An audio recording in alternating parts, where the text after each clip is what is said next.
नमस्कार, आप सबका बहुत बहुत स्वागत है। अप्सरा साधना कैसे करें, क्या है नियम, क्यों बहुत लोगों को सिद्ध नहीं होती, सभी चीज़ों के बारे में बात करेंगे। मंत्र भी दूंगा आपको, आज विधि भी बताऊंगा। पहले अप्सरा साधना कैसे करना ये समझ लेना चाहिए। हिंदू धर्म में बहुत सारी ऐसी चमत्कारिक साधनाएं होती हैं जिनका विवरण आपको आसानी से कहीं भी मिल सकता है, जिन्हें सिद्ध करने के लिए बहुत सारे लोग चमत्कारियों की शक्तियों को पाने के लिए या मालिक बनने के लिए हमेशा कोशिश करते रहते हैं। साधना, अप्सरा साधना चमत्कारिक साधनाओं में से एक है जो आकर्षक व्यक्ति की चाह रखने वाले सभी लोगों को इच्छा को पूर्ण करती है। अप्सरा साधना में सफलता प्राप्त करने वाला जो भी इंसान होता है वो सौंदर्य, रूप, यौवन, आकर्षण आदि स्वाभाविक रूप से प्राप्त कर लेता है। प्रेम संबंध में विफलता, विवाह में विलंब, भोग की प्राप्ति भी अप्सरा साधना आराम से मिल जाता है। अप्सरा स्वर्गलोक की सुंदरी है जो इंद्रदेव के दरबार में नृत्य कला गायन करने के साथ साथ इंद्रदेव के आदेश के अनुसार समय समय पर ऋषि मुनियों की तपस्या को अपने मोह जाल में भंग करने का कार्य करती रही है और इसी कारण इसे समय समय पर ऋषियों द्वारा श्राप का भाजन भी बनना पड़ा है। ध्यान से समझिएगा मैं जो बात बोल रहा हूँ। धर्मशास्त्रों में बहुत सी अप्सराओं का विवरण मिलता है जिनमें गीताची, रंभा, उर्वशी, तिलोत्तमा, मेनका, कुंडा को प्रमुख माना गया है।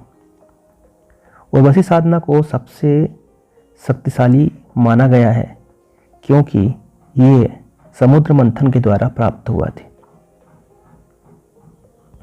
इसे सिद्ध करना थोड़ी कठिन है। सुंदर तो सभी होती हैं लेकिन समुद्र मंथन के द्वारा प्राप्त होने की वजह से इसे शीर्ष में रखा गया है।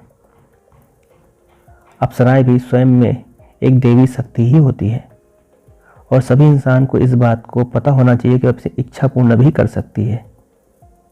अप्सरा साधना पूर्ण होने पर यह प्रत्यक्ष रूप से सभी व्यक्ति को दर्शन भी देती है और उनके अनुरूप उनकी सभी इच्छाओं की तृप्ति भी करती है। अप्सरा साधना को सिद्ध करने वाला जो भी व्यक्ति होता है वह सौंदर्य कला में स्वतः ही परांगमुख हो जाता है। जैसे आप साधना करेंगे आपके अंदर बहुत सारे बदलाव नजर आने लगेंगे। जो साधक होगा, जो गुरु होगा या आपके जैसे जो भी साधक होंगे वो आपको देखकर पहचानने लग जाएंगे कि कुछ तो खास बात है। धर्म पुराण के अनुसार भी अप्सरा साधना सरल और अति शीघ्र फल देने वाला होता है। तो लोगों ने भ्रांतियां फैला के रखी हैं कि साधना सिद्ध नहीं होती, जबकि अप्सरा साधना कलयुग में जल्दी सिद्ध होती है। लेकिन इस बात का भी ध्यान रखना उतना ही जरूरी है कि साधना, अप्सरा साधना हर किसी के लिए नहीं होती है। जैसे हर नौकरी किसी के लिए नहीं होती, हर काम हर कोई नहीं कर सकता, उसी तरह से अप्सरा साधना भी हर कोई नहीं कर सकता। घर के किसी भी एकांत कमरे का आपको चुनाव करना है। ऐसा कमरा होना चाहिए जो एकदम एकांत हो। उस कमरे में पूर्व दिशा की ओर एक ठो बाजुअट या चौकी की रख कर उसकी स्थापना करें। उसमें लाल वस्त्र बिछाएं। अप्सरा के चित्र, फोटो को रखें, उस चौकी में स्थापित कर दें। उस चित्र को फूलों का हार पहनाएं। चौकी के सामने आसन बिछाकर बैठ जाएं। घी का दीपक जलाएं। पंचमेवा का प्रसाद रखें और एक लोटा जल भी भरकर सामने में रखें। मंत्र को ध्यान से सुने।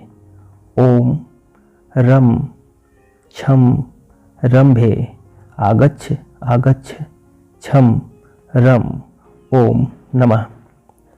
हाथ में जल लेकर पहले संकल्प लें और फिर मंत्र जाप शुरू करें। इस साधना में मंत्र जप की कोई सीमा नहीं है, इसलिए अपने सामर्थ्य के अनुसार जितना आप सकते हैं प्रतिदिन समान मात्रा में आपको जाप करनी है। मंत्र जाप के लिए स्फटिक की माला का प्रयोग करें। इस प्रकार आपको यह काम 7 दिनों तक रोज करना है। कोशिश करें कम से कम 1.25 घंटा 2 घंटा के आसपास जाप करने की कोशिश करें। इस 7 दिनों के बाद जैसे ही अप्सरा आपके सामने प्रत्यक्ष होती है, उस समय उस व्यक्ति को चाहिए कि जो भी गुलाब का फूल या माला रखा हो वो उसे पहना दे और सीधा उससे 3 वचन ले लें अपने साथ रहने का, और वचन में उन्हें कोई ऐसी चीज़ ना बोले जिनसे वो गुस्सा हो जाए और वो जो दे ना सके।